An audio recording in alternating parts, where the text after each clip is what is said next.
वंदन जी दिल्ली से। राधे राधे। गुरुजी आपके चरणों में कोटि कोटि प्रणाम। गुरुजी फोन पर कैसे नियंत्रण करें?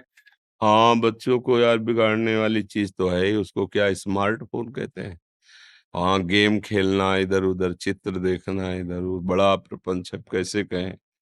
वैसे तुमको वैसे हम निषेध तो नहीं करते, क्योंकि अब बच्चे जैसे स्कूल जा रहे हैं या कहीं मार्ग में, छोटा फोन है, कोई भी समस्या है तो अपने माता पिता को सूचित कर सकते हैं। पर स्मार्टफोन मुझे लगता है बच्चों को नहीं देना चाहिए।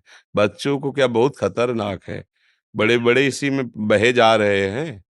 जो चीजें हम अचानक देखी तो हमें परेशान कर देती हैं, फिर उन चीजों को हम एकाग्रता पूर्वक एकांत में देख रहे हैं सर्च करके, तो वो हमें पागल नहीं बना देंगी। फिर वो पागलपन राक्षसी भाव में उतर जाएगा, अब गंदी बातें होने लगेंगी।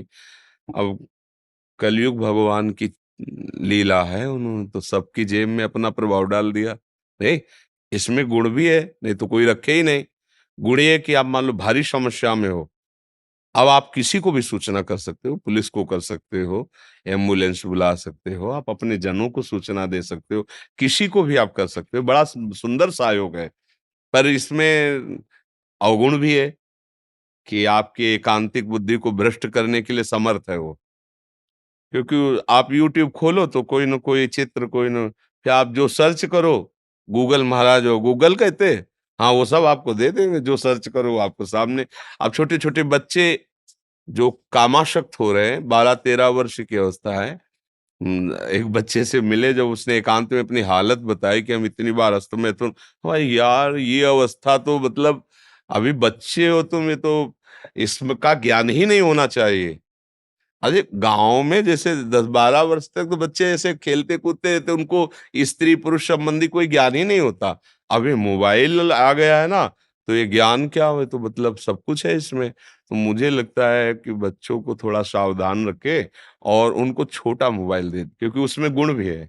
कहीं कोई ऐसी समस्या फंस गई तो नंबर दे दे कि आप तुरंत सूचना कीजिए। तो सूचना के लिए बहुत अच्छा है, किसी भी समस्या में बहुत बढ़िया है। अच्छा, दूसरा गुण स्मार्टफोन का, आप पूरी लीला देख सकते हो, वृंदावन की शोभा देख सकते हो, महापुरुषों के वचन ऐसे डायरेक्ट जैसे हम बोल रहे हैं, ऐसे उसमें आता है। अब सब में गुण दोष तो है ही है। अब अगर गुण गुण पकड़ो तो अच्छा, दोष पकड़ लिए तो फिर सब गड़बड़ हो जाएगा।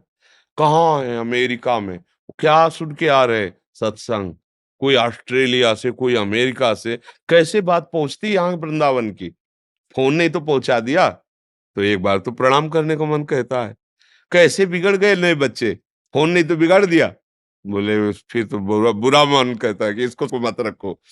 अब छोटे छोटे बच्चे गेम हार गए, अब उसी से मन कमजोर होना शुरू हुआ, डिप्रेशन की दशा पर पहुंच जाते हैं। छोटी छोटी बातें उनको चुभने लगती, इतने कमजोर हो गए, आंखें कमजोर हो जाती।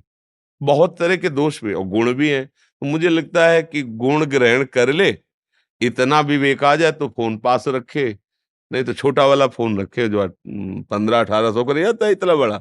हाँ, वो हमारे रखे। जिसमें बेइज्जती होती है आए उसमें बेइज्जती होती है, दोस्त कहेंगे क्या छोटा सा रखे घूम तो अब भाई इज्जत बला लिए तो फिर क्या बताए। हाँ, महंगा फोन है तो कि भाई हमारा पापा जो है बड़ा आदमी, देखो हाँ ऐसा। अब भाई देख लो, अब क्या बतावे। आजकल बच्चे कंपनी का बताते हैं, ये कंपनी का लाके दो। हाँ, ये कंपनी।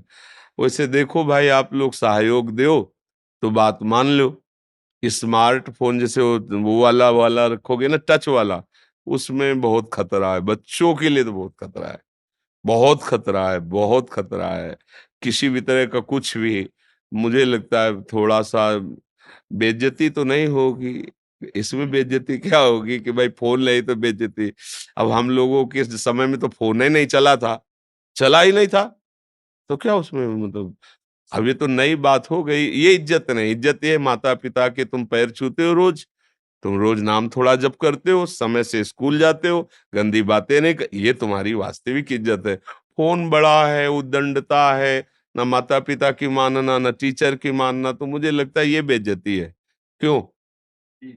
हाँ, इसको ना समझा जाए कि बेइज्जती है। अच्छे बच्चे बनो, तुम्हारे सद्गुण तुम्हारी इज्जत है। अपने माता पिता को रोज प्रणाम करते हो? माथा रख के ऐसे प्रणाम, झुक के चरणों में। हाँ, वो काहे को झुके, वो बहुत वो इतने बड़े थोड़ी हो गए कि उनको झुक के प्रणाम करे। आप करते हो? है? हाँ, करते हो? सही बता ना। वो करती है। है? हाँ, मैं कर करती हूँ हाँ, वैसे हम सब बच्चों से प्रार्थना करते हैं, इससे बड़ा माता पिता कुछ बोले ना बोले, इससे तुम्हारी आयु, तुम्हारी बुद्धि और ये प्रवीण होती चली। प्रातः काल उठ के रघुनाथा, मात पिता गुरु नावै, अपनी मम्मी के पैरों में जाए, देखो कितना प्यार मिलेगा। वो उठा लेगी ऐसे हृदय से रखे, पिता के चरणों में मस्तक। वो भगवान सबके हृदय में बैठे ना, पहले भगवान माता पिता, समझ रहे हो ना। अगर वो कह दें कि ये काम नहीं करना तो फिर नहीं करना चाहिए, क्योंकि वो दूर की देख रहे हैं, हम बच्चे हैं। पर आजकल बच्चे माता पिता को तनिक भी नहीं मानते, मनमानी आचरण करते हैं।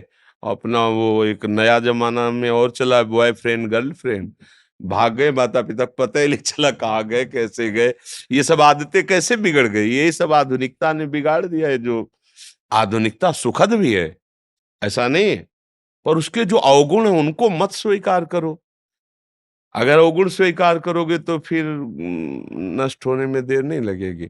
अब इस अवस्था से जैसे बच्चे कुमार्गगामी हो जाए तो आगे चलकर अच्छे कुमार्गगामी बन जाएंगे। नहीं, और अगर सदमार्ग सदगुण तो एक अच्छे इंसान बन जाएंगे, जो जगत को सुख देने वाले बन जाए।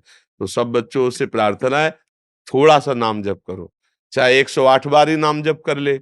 माता पिता को रोज प्रणाम करो, उनकी आज्ञा के अनुसार रहो। मोबाइल रखना है तो छोटा रखो, बड़ा मत रखो। इज्जत मिलती है सद्गुणों से, मोबाइल से मिलती है क्या? सोने का मोबाइल रख लिया तो सब उसको सलाम करेंगे क्या, प्रणाम करेंगे क्या, नमस्कार करेंगे क्या? नहीं करेंगे। समझ रहे हो ना।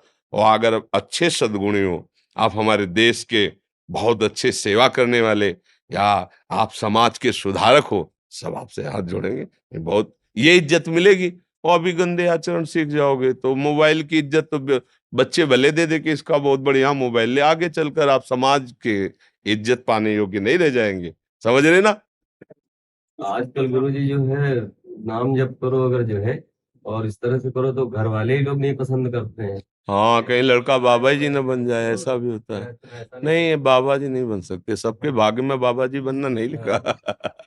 भाई, बाबा जी बनना छोटी मोटी बात नहीं है। आप ये समझ लो, जीवन भर आग की भट्टी में जैसे रखा हो ऐसे तपना पड़ता है, जलना सच्चाई के लिए। कोई नाटक तो किसी का भी कर लो। आप मान लो थोड़ी देर के लिए राजा का नाटक कर लोगे तो भारत तुम्हारे अधीन थोड़ी हो जाएगा। रंगमंच पे हो थोड़ी देर, नाटक तो कर लो तो कोई भी कर सकते, लेकिन राजा बनने के लिए पहले तुम्हारे अंदर योग्यता होनी चाहिए, पूरी प्रजा के संभालने के लिए, और सशक्त बल तुम्हारे पास हो। ऐसे साधु बनने के लिए पहले काम क्रोध आदि पर विजय प्राप्त करो, और जितेंद्रियता प्राप्त कर भगवान में मगन हो। बहुत कठिन है, पूरे जीवन लड़ते रहे, पूरे जीवन बस जलन ही जलन। आगे बढ़ो तब आनंद की, जब आनंद की धारा आई तो फिर आनंद ही आनंद। और चारों तरफ हर दिशा में परमानंद फिर दिखाई देता है। तो ये कि बाबा जी बन जाएगा तो ऐसा थोड़ी कि बाबा जी बन जाएगा। एक बार उड़िया बाबा भिक्षा मांग रहे थे, तो एक माई ने अपने लड़के कहती काम कर ले, अगर काम नहीं करेगा ना ऐसे ही द्वारे में डोलना पड़ेगा रोटी मांगते हुए। वो नहीं जान रही है कि ऐसे ब्रह्म साक्षात्कार के हुए बालक को पैदा करना किसी दिव्य विभूति माँ का सौभाग्य होता है। वो समझते रोटी मांग रहा है तो मतलब ऐसा नहीं है। ब्रह्मबोध संपन्न महापुरुष जिसके दरवाजे पे खड़े हो गए और उसको टुकड़ा दे दिया, उसको भोजन पवा दिया, सारे अशुभ भस्म हो गए। ये संसारी लोग क्या जाने, बाबा जी को कुछ समझे भिखमंगे ऐसे। और कुछ लोग सत्य को ना पहचानने के कारण जैसे वेश रखे ऐसे ऐसे करते हैं, तो वो हमारी बेइज्जती भी होती है ना कि देखो ये बाबा जी लोग हैं मांगते। संत कभी ऐसे नहीं करता, ये ध्यान रखना। संत कभी ऐसे नहीं मांग, भूखों मर जाएगा, ऐसे नहीं करेगा। क्यों? क्योंकि वो इतना बड़ा मालिक है उसका, अगर उसकी इच्छा है कि आज भूखे रहे तो हम राजी हैं उसमें। अगर उसको देना है तो पूरे जीवन भर देखा है, आप ना करते रहो प्रणाम करके, वो आपको जो प्रभु ने भेजा है वो आप दे के ही जाएगा, आप चाहे गाली दे उसे, मांगने की क्या जरूरत। मंगबो भलो न बाप सो, जो प्रभु राखे टेक। अगर प्रभु का सहारा तो किसी से मांगने की जरूरत नहीं है। पर जो प्रभु से अपना संबंध नहीं स्थापित कर पाए तो फिर संसार में तो फिर ये तो करना ही पड़ेगा। हमारे लिए ये मांगने की केवल एक ही बात है, रोटी मांग सकते हो बस। वो आचार्यों ने आदर्श किया, भिक्षान्न औषधम, औषधि की तरह भिक्षा मांग लो और पाओ, रात दिन बादशाह की तरह बिल्कुल चाह रहित होकर भजन करो। तो ऐसा नहीं कि बच्चे नाम जप करेंगे तो बाबा जी बन जाएंगे, ऐसा नहीं है। नाम जप करेंगे तो महान बन जाएंगे। माता पिता को चाहिए कि थोड़ा नाम जप तो बच्चों से कराए कि 108 बार राधा राधा बोलो, हम तुम्हारे लिए बाल भोग तैयार कर रहे हैं। बाल भोग को क्या कहते हैं संसार में? है ब्रेक, हाँ हाँ वही, ब्रेक और फास्ट दोनों तो कैसे हो सकता है? ब्रेक हो सकती है और फास्ट हो कैसे हो सकता है? दोनों मिलके, हाँ वो बाल भोग हम लोग कहते हैं। तो बाल भोग तब देगी 108 बार राधा राधा को, उसका मंगल हो जाएगा जी।